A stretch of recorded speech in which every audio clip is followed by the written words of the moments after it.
This is Old Harbour Bay, a traditional fishing village on Jamaica's southeast coast. The fish and produce market here serves nearby communities.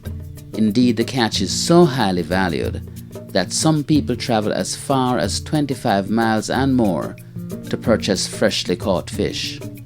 The Old Harbour Bay coastline is also occupied by the alumina shipping dock Port Esquivel and the JPS power generating plant. Old Harbour Bay is not to be confused with the town of Old Harbour 3 miles inland, which dates back to the early days of Jamaica's colonial past. Today, this coastline, the livelihood of many and a crucial food source for many more, is under threat as the beach itself erodes. Hundreds of men and women make their living in and around the fishing beach, which is part of the Portland Bight protected area. Portland Bight is Jamaica's largest protected zone. It consists of vast tracts of the Clarendon and St. Catherine coastline, including the Goat Islands and other islets around the coast. The protected area nurtures mangrove swamps, seagrasses, coral reefs, and fish nurseries. In 2007, Hurricane Dean ravaged the southern coastline of Jamaica. The storm surges eroded more than 50 feet of Old Harbour Bay's beach. The rough seas that removed part of the beach also took with it several buildings. The remains of some still lay partially submerged in the sea as a reminder of nature's powerful indifference. And 20 feet high when it reach over there, when it reach the Panmouth Point where the ship did wreck out there, coming in. Sometimes it go out 20 feet, 15 feet, 12 feet. Yeah, coming inside here. Jamaica has more than 100 fishing villages around its coastline. Most have experienced varying levels of erosion over the last 30 years. As an island state where we are surrounded by the sea, most of us live on the coastline. We need to get back to a stage where we really use the resource of the sea to benefit us. So we have to realize that this is a very valuable zone, and we are only borrowing it from our children.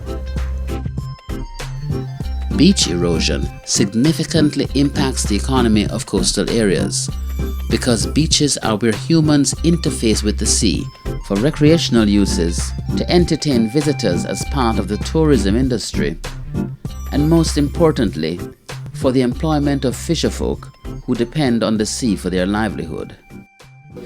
And I turn over outside here, and a man drowned with me, and 2 of us safe, but we have to swim for about 2 days and a night, and eagle gloves and life jacket and things of the sort like that. Where were you going or coming from? Well, I was coming from the Deep Rock.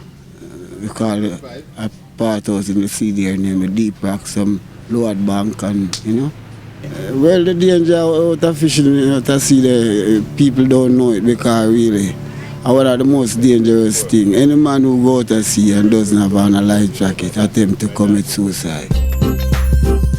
The National Environment and Planning Agency NEPA secured a European Union grant to pursue a pilot project in Old Harbour Bay aimed at reversing the beach erosion and protecting the surrounding communities from medium-intensity storm surges. Well, as a network company, we form alliances with, or should we say, strategic alliances with various partners depending on the needs of the particular project. Now, for this project, which is a coastal management initiative, it involved a strategic partnership with Artificial Reefs Incorporated out of Florida, who are the patent holders for the wave attenuation devices, also called WADs. These are artificial concrete reef units.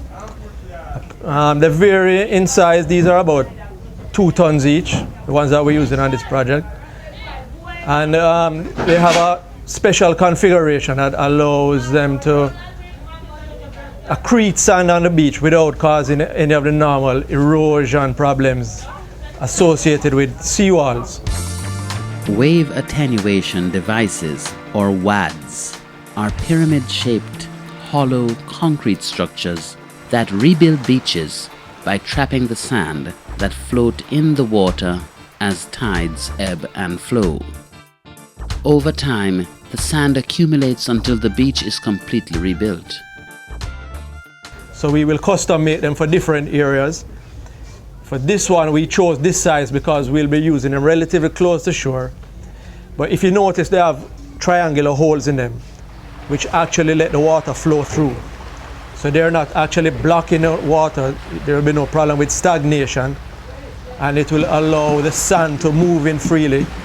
And what we're going to see is the sand start to build up rapidly on the inside of them.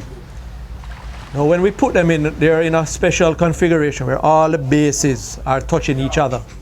So this greatly enhances the stability. Construction of the 150 WADs is a labor-intensive process that directly benefits the community by generating employment. During the installation phase, local businesses also profit from equipment rental. More importantly, however, the people of Old Harbour Bay should experience increased economic activity from the expansion of the beach area in a relatively short time. Actually, the rougher the sea is, if you're having a small weather event where we have some good wave action, the sand will move in much more quickly. And so we have past experience in Negril with these, where in a month, we have gained 50 feet a beach because we got a little rough weather. So we're expecting, certainly within the first 3 months to see a significant improvement. After the WADs were installed, community members began to feel hopeful that the intervention could make their lives easier. Well, the people mind dance it because they say it's a help, Because even if hurricane come on a big wave, when they say 27 feet or 25 feet high, the bank them still have to cut them back. When they see drop, that's so we cut back and we don't have whole for disaster and whole for people face smash up and thing. It's a good thing, Star. I love it. In part 2 next week, we will see if the WADs are indeed able to rebuild the beach at the bustling Old Harbour Bay.